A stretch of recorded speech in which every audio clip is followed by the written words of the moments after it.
Investment risk అనేది market ఒడిదుడుకులకు లోబడి ఉంటుంది. ఇన్వెస్ట్ చేసే ముందు అందుకు సంబంధించిన వివరాలను క్షుణ్ణంగా తెలుసుకున్నాకే పెట్టుబడులు పెట్టండి. ఈ కార్యక్రమం నిపుణులు, అనుభవజ్ఞుల సూచనలు, సలహాల మేరకు మాత్రమే నడుస్తుంది. మీ పెట్టుబడులకు ఏబిఎన్ ఆంధ్రజ్యోతి ఎటువంటి బాధ్యత వహించదు.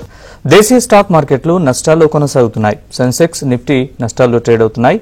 IndusInd Bank, Jio Financial, Trent, Asian Paints, Bharat Electronic షేర్లు లాభాల్లో ట్రేడ్ అవుతున్నాయి.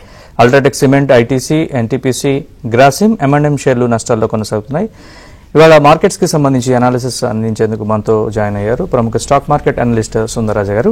వారిని అడిగి మరిన్ని విషయాలు తెలుసుకుందాం. సుందరరాజ గారు నమస్కారం. నమస్కారం.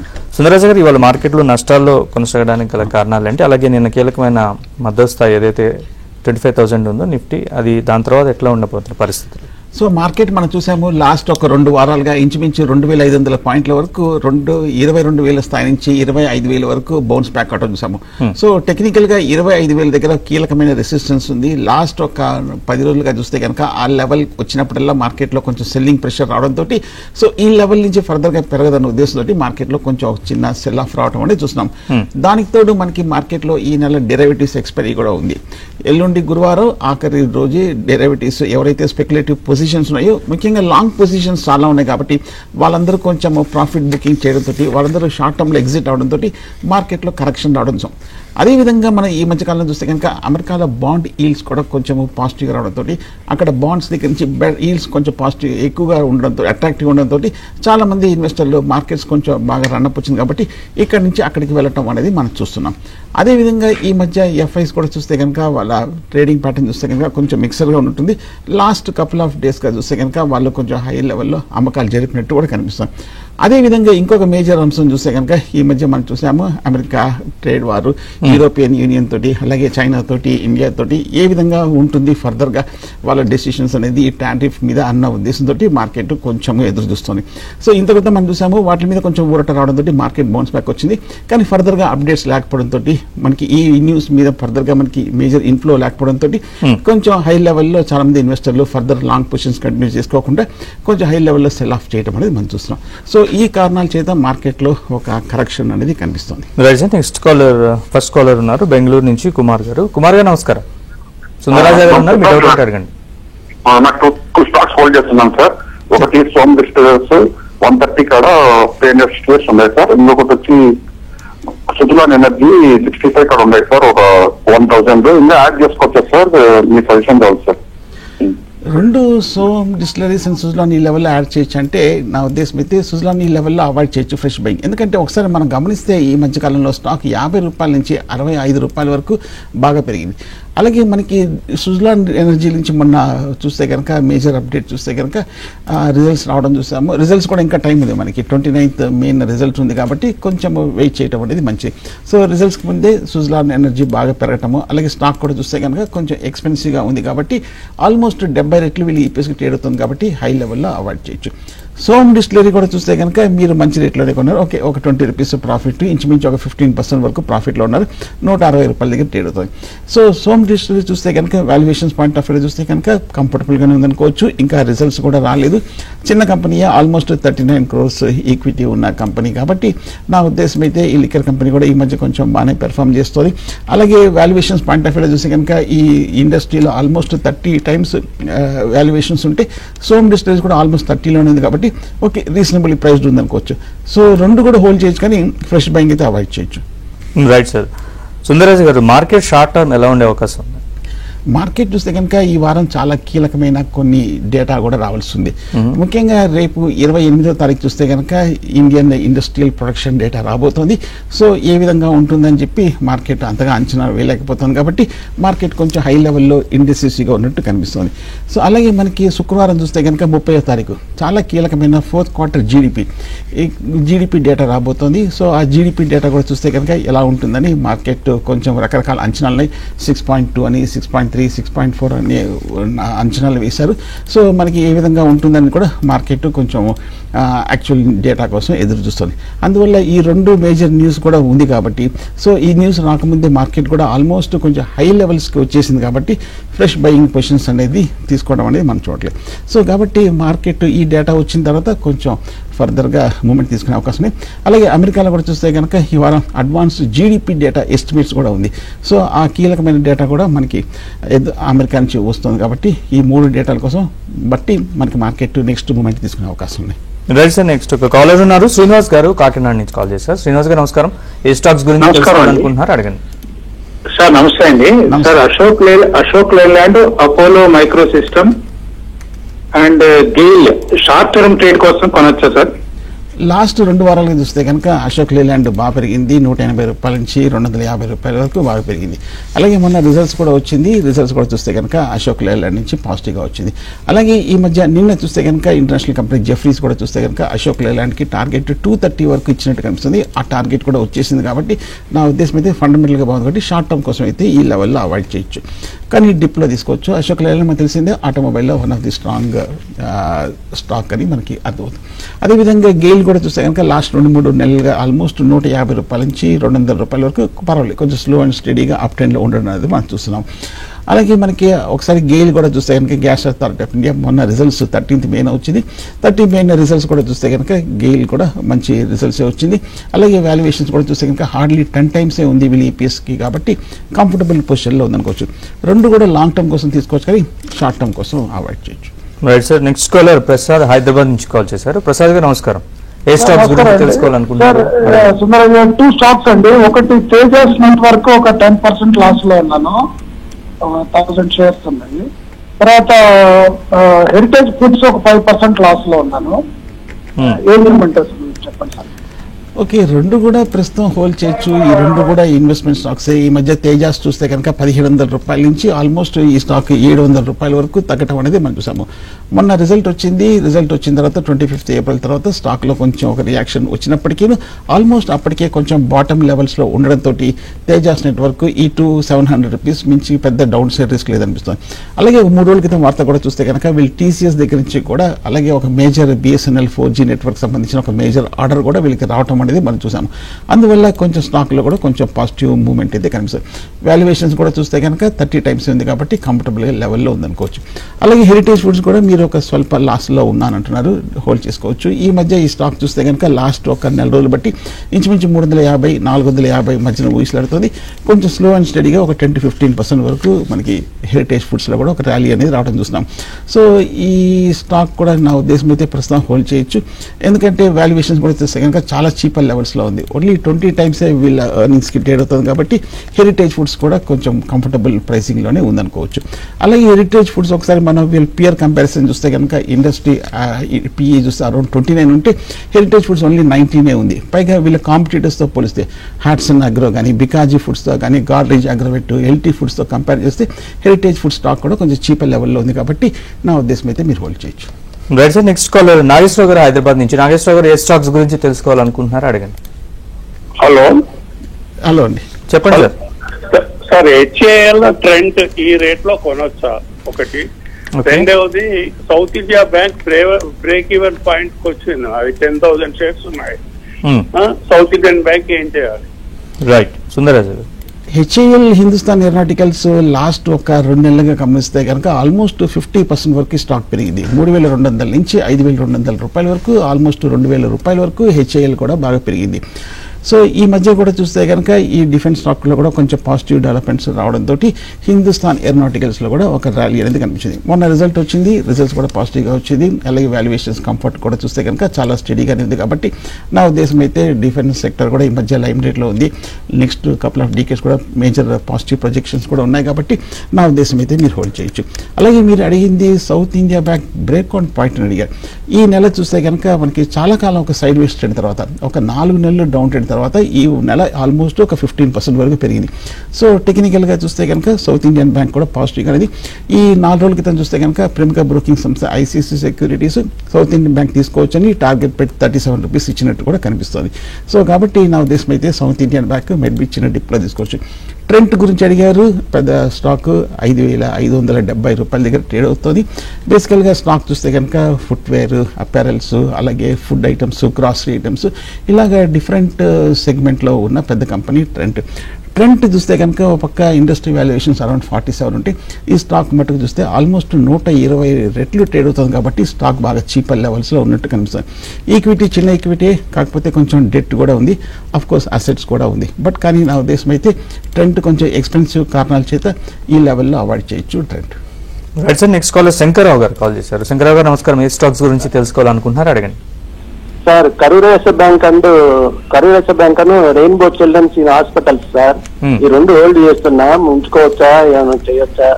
రైట్, సుందరేష్ గారు. కరూర్ వైశ్య బ్యాంక్ చూస్తే కనుక చాలా స్టడీగా ఉంది. ఒకసారి మనం గమనిస్తే లాస్ట్ 3-4 నెలలుగా 6 నెలలుగా మనకి బ్యాంక్ స్టాక్స్ అన్ని కూడా బాగా పడినప్పటికీ కరూర్ వైశ్య బ్యాంక్ మటుకు ఇంచుమించు ₹200 నుంచి ₹240 ఆల్మోస్ట్ ఆల్ టైమ్ హై లెవెల్స్లో ట్రేడ్ అవుతుంది కరూర్ వైశ్య బ్యాంక్. కరూర్ వైశ్య బ్యాంక్ చూస్తే కనుక మొన్న May 19th రిజల్ట్ వచ్చింది. రిజల్ట్స్ కూడా బాగా పాజిటివ్గా ఉంది. 1960లో స్టార్ట్ అయిన Karur Vysya Bank only 9 times 10 times trade అవుతుంది కాబట్టి వీళ్ళ ఈపీఎస్కి చాలా చీపర్ లెవెల్స్లో ఉందనుకోవచ్చు. లాస్ట్ 5 quarters గమనిస్తే కనుక ఈ మొన్న వచ్చిన 4th quarter బెస్ట్ రిజల్ట్స్ కూడా ప్రకటించడంతో కరూర్ వైశ్య బ్యాంక్ కూడా పెరిగింది. ఆల్మోస్ట్ 2,000 కోట్ల వరకు year after year net profits ప్రకటించిన పెద్ద company bank Karur Vysya Bank. So కాబట్టి మీరు హోల్డ్ చేయొచ్చు. అలాగే రెయిన్బో చిల్డ్రన్స్ కూడా చూస్తే కనుక ₹1,400 దగ్గర ట్రేడ్ అవుతుంది. ఈ స్టాక్ కూడా ఒకసారి గమనిస్తే కనుక మొన్న రిజల్ట్స్ కూడా వచ్చేది. రిజల్ట్స్ కూడా చూస్తే కనుక పర్వాలేదు, కొంచెం బాగానే ఉన్నట్టు కనిపిస్తుంది. స్టాక్ కొంచెం ఈ మధ్య కాలంలో ఒక స్వల్ప ర్యాలీలో ఉంది. ఒకసారి మనం వీళ్ళ వాల్యుయేషన్స్ ఒకసారి మనం కంపేర్ చేస్తే ఇండస్ట్రీ వాల్యుయేషన్ ఈ హాస్పిటల్స్కి అరౌండ్ 14 ఉంటే రెయిన్బో కొంచెం ఎక్స్పెన్సివ్గా ఉంది, 58 లెవెల్స్లో ఉన్నట్టు కనిపిస్తుంది. కానీ ఒకసారి వీళ్ళ కాంపిటీటర్స్తో పోలిస్తే అపోలో హాస్పిటల్స్ కానీ, అలాగే మ్యాక్స్ హెల్త్తో కానీ, అలాగే ఫోర్టీస్తో కానీ, అలాగే మనకి మిగతా 2-3 హాస్పిటల్స్తో పోలిస్తే కొంచెం చీపర్ లెవెల్స్లో ఉందనుకోవచ్చు. బట్ ఓవరాల్గా కంఫర్టబుల్గానే ఉందనుకోవచ్చు. రెయిన్బో ఈ లెవెల్లో కాకుండా కొంచెం చిన్న డిప్లో కన్సిడర్ చేయొచ్చు. ప్రస్తుతం సెన్సెక్స్ 850 పాయింట్ల నష్టంతో, సెన్సెక్స్ నిఫ్టీ 225 పాయింట్ల నష్టంతో ట్రేడ్ అవుతున్నాయి. సుందరరాజ గారు, మనం చూస్తే ప్రస్తుతం గ్లోబల్ మార్కెట్స్ ఎట్లా ఉన్నాయి సార్? ఓకే, గ్లోబల్ మార్కెట్స్ అన్ని కూడా చూస్తే కనుక ఓవరాల్గా స్టడీగానే ఉందనుకోవచ్చు. కాకపోతే మనం లాస్ట్ ఒక 2-3 నెలలుగా చూస్తే కనుక హై లెవెల్లో కొంచెం మిక్స్డ్గా ఉందనిపిస్తుంది. సో ఓవరాల్గా చూస్తే కనుక ఈ మధ్య మనం major triggers, major economic events చాలా రావడం చూసాము. దానికి తగ్గట్టుగా గ్లోబల్ మార్కెట్స్ అన్ని కూడా చూస్తే కనుక బాగా విపరీతమైన వాలటిలిటీ తోటి విపరీతమైన ఒక సైడ్ వేస్ ట్రెండ్లో ఉన్నట్టు కనిపిస్తుంది. ఎందుకంటే అంతక్రితం మన లాస్ట్ 1 or 2 yearsగా చూస్తే కనుక స్ట్రాంగ్ ఒక విపరీతమైన ర్యాలీ వచ్చింది కాబట్టి హై లెవెల్లో కొంచెము మార్కెట్స్ అన్ని కూడా సస్టైన్ అవడానికి ప్రయత్నిస్తుంది. ఇంకొక పక్క చూస్తే కనుక మార్కెట్స్ పడినప్పుడల్లా ఇమీడియట్గా ఇన్స్టెంట్గా బౌన్స్ బ్యాక్ అవుతుంది, అంటే లోయర్ లెవెల్లో బయింగ్ సపోర్ట్ ఉన్నట్టు. అలాగే కానీ పెరిగిన తర్వాత హై లెవెల్లో సస్టైన్ కాలేకపోతుంది. హై లెవెల్కి వచ్చిన తర్వాత హై లెవెల్ నుంచి రియాక్షన్ వస్తుంది, అంటే కొంచెం హై లెవెల్లో ప్రాఫిట్ బుకింగ్ కొంచెం రియాక్షన్ అవుతున్నట్టు. సో అందువల్ల కొంచెం సైడ్ వేస్ ట్రెండ్లో ఉందనుకోవచ్చు. Right sir, next caller Satish Hyderabad నుంచి కాల్ చేశారు. సతీష్ గారు నమస్కారం. ఏ స్టాక్స్ గురించి తెలుసుకోవాలనుకుంటున్నారు? నమస్తే సతీష్ గారు. సార్, నా దగ్గర క్వెస్ కార్ప్ ఉంది, QESS క్వెస్ కార్ప్ లిమిటెడ్ 450 దగ్గర ఉన్నాయి. ఓకే, ఇంకొకటి PCBL 500 దగ్గర ఉన్నాయి. ఈ రెండు లాస్ట్ లో ఉన్నాను, హోల్డ్ చేయమంటారా? సెకండ్ స్టాక్ ఒకసారి చెప్పండి. PCBL, ఇంకోటి క్వెస్ కార్ప్ ఒకటి. ఓకే, ఒకటి క్వెస్ కార్ప్ ఒకసారి గమనిస్తే కనుక ఈ లెవెల్లో మీరు కొంచెం హై ప్రైస్లో తీసుకున్నారు. కానీ ఓవరాల్గా చూస్తే కనుక క్వెస్ కార్ప్ లాస్ట్ 1 or 2 monthsగా కొంచెం ఇంచుమించు 300-400 రూపీస్ మధ్యన కొంచెం కన్సాలిడేషన్ అవటం అనేది మనం చూస్తాం. సో క్వెస్ కార్ప్ ఒకసారి మనం గమనిస్తే కనుక 19th May రిజల్ట్ వచ్చింది. రిజల్ట్ తర్వాత కొంచెం క్వెస్ కార్ప్ స్టడీగా ఉందనుకోవచ్చు. బేసికల్గా వీళ్ళు చూస్తే కనుక వర్క్ ఫోర్స్ మేనేజ్మెంట్ సెగ్మెంట్లో ఉన్నారు క్వెస్ కార్ప్. సో వాల్యుయేషన్స్ కూడా చూస్తే కనుక పర్వాలేదు. కాకపోతే మొన్న రిజల్ట్స్ చూస్తే కనుక 4th quarter రిజల్ట్స్ డిసప్పాయింట్ అయింది. సో కాబట్టి అందువల్ల స్టాక్ మేబీ షార్ట్ టర్మ్లో కొంచెం ప్రెషర్ ఉండే అవకాశం ఉంది. పైగా ఒకసారి గమనిస్తే కనుక 2021 ఆల్మోస్ట్ 450 నుంచి తగ్గింది, ఆ లెవెల్కి ఇంకా రాలేదు. కాబట్టి స్టాక్ లాస్ట్ 2 daysగా అండర్ పెర్ఫార్మ్ చేస్తుంది. నా ఉద్దేశం అయితే క్వెస్ కార్ప్ కొంచెం నా ఉద్దేశం ప్రాఫిట్ హై లెవెల్లో బుక్ చేయడం, ఎగ్జిట్ అవ్వడం చేయొచ్చు. PCBL కెమికల్ స్టాక్ ఈ మధ్య చూస్తే కనుక స్టాక్ లాస్ట్ ఒక couple of monthsగా స్టడీగా ఉందనుకోవచ్చు. అలాగే ఈ మధ్య లీడింగ్ బ్రోకింగ్ సంస్థ ప్రభుదాస్ లీడర్ ఈ స్టాక్ తీసుకోవచ్చని 460 వరకు వెళ్ళే అవకాశాలు ఉన్నట్టుగా ఒక అడ్వైస్ ఇచ్చినట్టు కనిపిస్తుంది. అలాగే ఒకసారి PCBL కెమికల్ కూడా చూస్తే కనుక ఇండస్ట్రీ వాల్యుయేషన్ 30 ఉంటే ఈ స్టాక్ కూడా అరౌండ్ 33లో ఉంది, అంటే రీజనబుల్ ప్రైస్డ్ ఉంది. కానీ మిగతా టాప్ కంపెనీస్తో పోలిస్తే చీపర్ లెవెల్లో ఉంది. పిడిలైట్ కానీ, SRF కానీ, లిండే కానీ అవన్నీ 70-80 PEలో ఉంటే PCBL కొంచెం ఆల్మోస్ట్ 35 ఉంది కాబట్టి చీపర్ లెవెల్ ఉంది. సో PCBL కూడా కొంచెం అప్రిసియేషన్కి స్కోప్ ఉంది కాబట్టి హోల్డ్ చేయొచ్చు. Right sir, next call Suresh గారు నెల్లూరు నుంచి. సురేష్ గారు నమస్కారం. ఏ స్టాక్స్ గురించి తెలుసుకోవాలనుకున్నారు అడగండి సార్. ఫస్ట్ స్టాక్ ఒకసారి చెప్పండి. ఇది డిఎల్ఎఫ్. సుందర్ ఓకే, మీరు ఫస్ట్ స్టాక్ ఒకసారి గమనిస్తే కనుక డిఎల్ఎఫ్ రియల్ ఎస్టేట్ స్టాక్ చాలా కాలం ఒక వీక్నెస్ తర్వాత ఈ నెల ఒక 15% వరకు రీబౌండ్ అవటం అనేది చూస్తున్నాము. 4 రోజుల క్రితం చూస్తే కనుక ఐసిఐసిఐ సెక్యూరిటీస్ ప్రముఖ బ్రోకింగ్ సంస్థ డిఎల్ఎఫ్ తీసుకోవచ్చని 950 వరకు వెళ్ళొచ్చు అని ఒక అడ్వైస్ ఇచ్చినట్టు కనిపిస్తుంది. ఎందుకంటే బహుశా మొన్న మేన చూస్తే కనుక మంచి రిజల్ట్స్ పోస్ట్ చేయడం అనేది చూసాం. సో కాబట్టి డిఎల్ఎఫ్ కూడా కొంచెం షార్ట్ టర్మ్లో అప్రిసియేషన్ వచ్చే అవకాశం ఉంది. అలాగే ఎన్విరో ఇన్ఫ్రా సిస్టమ్స్ కూడా చూస్తే కనుక కొత్తగా లిస్ట్ అయిన కంపెనీ 400 నుంచి ఆల్మోస్ట్ 200 రూపాయల తర్వాత పోస్ట్ లిస్టింగ్ తర్వాత కరెక్ట్ అవడం చూసాము. ఈ నెల కొంచెం 4 రోజుల తర్వాత కొంచెం ఒక రీబౌండ్ అవటం అనేది మనం చూస్తున్నాము enviro infra engineers. So enviro infra ఒకసారి గమనిస్తే కనుక ఇటీవల లిస్ట్ అయిన కంపెనీ కాబట్టి ఒక్కసారి మనం కంపారిజన్ చేస్తే కనుక వీళ్ళ కాంపిటీటర్స్ తోటి స్టాక్ కొంచెం ఇండస్ట్రీ వాల్యుయేషన్స్ కన్నా కొంచెం అహెడ్ వెళ్ళిపోయింది, కొంచెం ఎక్స్పెన్సివ్గా ఉన్నట్టు కనిపిస్తుంది. అలాగే స్టాక్ కూడా చూస్తే కనుక ఈక్విటీ కూడా కొంచెం పెద్ద ఈక్విటీ లాగే ఉన్నట్టు కనిపిస్తుంది. కానీ అందులో ప్రమోటర్స్కి ఆల్మోస్ట్ 70% వరకు స్టేక్ కూడా ఉండడం కూడా మనం గమనించవచ్చు. But okay kind of stock లాగా ఉంది ఎన్విరో ఇన్ఫ్రా, కాబట్టి హోల్డ్ చేయొచ్చు. నెక్స్ట్ కాలర్ హైదరాబాద్ నుంచి కాల్ చేశారు. సార్ నమస్తే అండి, సార్ చెప్పండి సార్, ఏ స్టాక్ గురించి తెలుసుకోవాలనుకుంటున్నారు? నేను ఏబీ ఫ్యాషన్ అండి, ఏబీ ఫ్యాషన్ అండి. తర్వాత ఇంకోటి ఇండస్ బ్యాంక్ అండి. ఓకే, ఏబీ ఫ్యాషన్ లో నేను 700 ఉందండి, rate of 8 long term investors అండి. ఈ స్టాక్ అర్థం కాలేదు. AB fashion, AB fashion sir, AB fashion. Okay, Aditya Birla fashions. Aditya Birla. Okay, Aditya Birla fashion hold చేయొచ్చు. మొన్న 23rd మేన రిజల్ట్ వచ్చింది. కానీ రిజల్ట్ తర్వాత చూస్తే కనుక లాస్ట్ ఒక 1 వీక్గా హై లెవెల్ నుంచి ఆల్మోస్ట్ ఒక 5% వరకు ఆదిత్య బిర్లా ఫ్యాషన్లోంచి కరెక్షన్ రావడం చూస్తున్నాము. ఆదిత్య బిర్లా ఫ్యాషన్ లాస్ట్ ఒక కపుల్ ఆఫ్ మంత్స్గా చూస్తే కనుక పెద్ద మూమెంట్ అయితే కనిపించట్లేదు ఈ టెక్స్టైల్ స్టాక్. ఎందుకంటే బహుశా కొంచెం స్టాక్ ఎక్స్పెన్సివ్ లాగా ఉండడంతో, అలాగే మొన్న 4th క్వార్టర్ రిజల్ట్స్ కూడా చూస్తే కనుక అనుకున్నట్టుగా కొంచెం డిసప్పాయింట్ అవడం అనేది మనం చూస్తున్నాము. సో కాబట్టి నా ఉద్దేశం అయితే పెద్ద గ్రూపే, రిప్యూటెడ్ సంస్థ, కాకపోతే స్టాక్ కొంచెం అండర్ పెర్ఫార్మ్ చేస్తుంది. కాబట్టి చిన్న ర్యాలీలో ఈ టెక్స్టైల్ స్టాక్ని కొంచెం ఎగ్జిట్ అయ్యి మళ్ళీ ఫ్రెష్గా ప్లాన్ చేయొచ్చు Aditya Birla fashion. Right sir, next call Rajahmundry నుంచి సుమజ గారు కాల్ చేశారు. సుమజ గారు నమస్కారం. నమస్కారం అండి. ఏ స్టాక్ గురించి తెలుసుకోవాలనుకుంటున్నారు? నేను సుజలాన్ ఎనర్జీ, విశాల్ ఫ్యాబ్రిక్స్ రెండింటి గురించి తెలుసుకుందాం అనుకుంటున్నాను. సుజలాన్ ఎనర్జీ ఒకటేనా? సుజలాన్ ఎనర్జీ, విశాల్ ఫ్యాబ్రిక్స్ అండి. ఓకే, సుజలాన్ ఎనర్జీ చూస్తే కనుక కొన్ని రోజుల క్రితం చూస్తే కనుక ఎన్టీపీసీ గ్రీన్ ఎనర్జీ దగ్గర నుంచి ఒక మేజర్ ఆర్డర్ రావడం చూసాము. అందువల్ల బహుశా ఈ నెల ఆల్మోస్ట్ 20% వరకు పెరిగింది. మోరల్గా మనం చూస్తే కనుక ఈ సుజలాన్ కూడా బేసికల్గా విండ్ ఎనర్జీ, గ్రీన్ ఎనర్జీ సెగ్మెంట్లో ఉన్నారు. ఎనర్జీ కూడా మనకు తెలిసిందే లాస్ట్ కపుల్ ఆఫ్ ఇయర్స్గా ఒక మేజర్ రెవల్యూషన్ అనేది మన దేశంలో రావడం మనం చూస్తున్నాము. సో ఇంకా ప్రొజెక్షన్స్ కూడా చాలా పాజిటివ్గా ఉంది. అవుట్లుక్, డిమాండ్ కూడా ఇంకా ఎక్కువ ఉంది. కాబట్టి కొంచెం లాంగ్ టర్మ్లో పెద్ద కంపెనీ కాబట్టి హోల్డ్ చేసుకోవచ్చు సుజలాన్. అలాగే మీరు అడిగిన రెండో stock Vishal fabric. Vishal fabric కూడా ఒకసారి మనకు తెలిసిందే one of the leading fabrics company, reputed సంస్థ విశాల్ ఫ్యాబ్రిక్స్. కాకపోతే లాస్ట్ ఒక కపుల్ ఆఫ్ ఇయర్స్గా చూస్తే కనుక స్టాక్లో అంత పెద్ద మూమెంటే లేదు. 30 రూపీస్ దగ్గరే కొంచెము వీక్గా ఉన్నట్టు కనిపిస్తుంది విశాల్ ఫ్యాబ్రిక్స్. నా ఉద్దేశం అయితే విశాల్ ఫ్యాబ్రిక్స్ మేబీ కొంచెం పెద్ద గ్రూప్ కాబట్టి ఒక చిన్న ర్యాలీ వచ్చినప్పుడు కొంచెం హై లెవెల్ ఎగ్జిట్ అవ్వచ్చు. రైట్ సార్, నెక్స్ట్ మోహన్ గారు హైదరాబాద్ నుంచి కాల్ చేశారు. మోహన్ గారు నమస్కారం, ఏ స్టాక్స్ గురించి తెలుసుకోవాలనుకుంటున్నారు? నమస్తే సార్, నాకు జిందాల్సా ఒకటి, దేవ్యాని ఇంటర్నేషనల్, ఈ రేట్ లో బై చేయొచ్చా? లాంగ్ టర్మ్ కి ఎలా ఉంటాయి రెండు స్టాక్స్? ఓకే, జిందాల్సా చూస్తే కనుక ఈ నెల అండర్ పెర్ఫార్మ్ చేసింది. ఈ స్టాక్ ఇప్పటివరకు చూస్తే కనుక ఈ నెల ఆల్మోస్ట్ 15% వరకు కరెక్షన్ రావడం చూసాం. బహుశా మొన్న రిజల్ట్స్ రావడం చూసాము. జిందాల్సా వీక్ రిజల్ట్ రావడంతో ఈ స్టాక్లో కొంచెం కరెక్షన్ రావడం చూస్తున్నాము.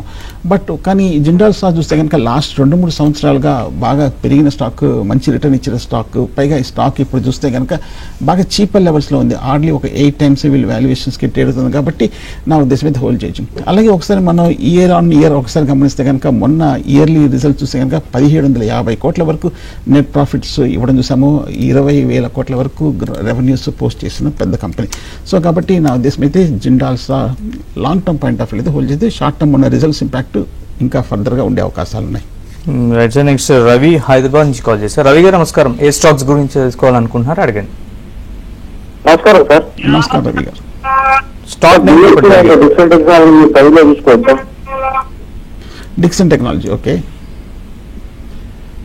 ఈ లెవెల్లో డిక్సన్ టెక్నాలజీ నా ఉద్దేశం అయితే అవాయిడ్ చేయొచ్చు. ఈ నెల ఇప్పటివరకు చూస్తే కనుక ఆల్మోస్ట్ ఒక 9% వరకు కరెక్షన్ రావడం చూసాము డిక్సన్ టెక్నాలజీస్. కానీ ప్రముఖ బ్రోకింగ్ సంస్థ ప్రభుదాస్ లీలాధర్ 4 రోజుల క్రితం చూస్తే కనుక ఈ స్టాక్ తీసుకొచ్చని 18,775 రూపాయల వరకు వెళ్ళే అవకాశాలు ఉన్నట్టుగా ఒక అడ్వైస్ ఇచ్చినట్టు కనిపిస్తుంది. 20th May చూస్తే కనుక రిజల్ట్స్ రావడం చూసాము డిక్సన్ టెక్నాలజీస్.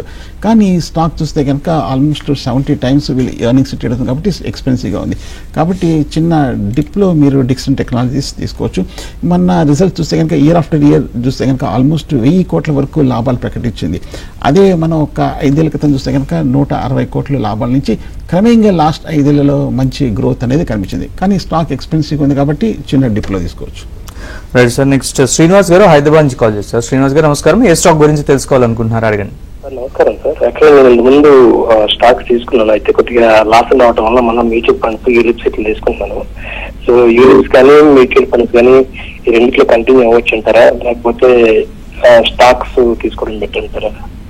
సో యూలిప్స్లోనే మీరు స్వల్ప లాస్లో ఉన్న అంటున్నారు. పైగా పెద్ద కంపెనీకి ఇచ్చినప్పుడు లాస్ రావటం అనేది మార్కెట్ కండిషన్స్ మీద ఆధారపడి ఉంటుంది.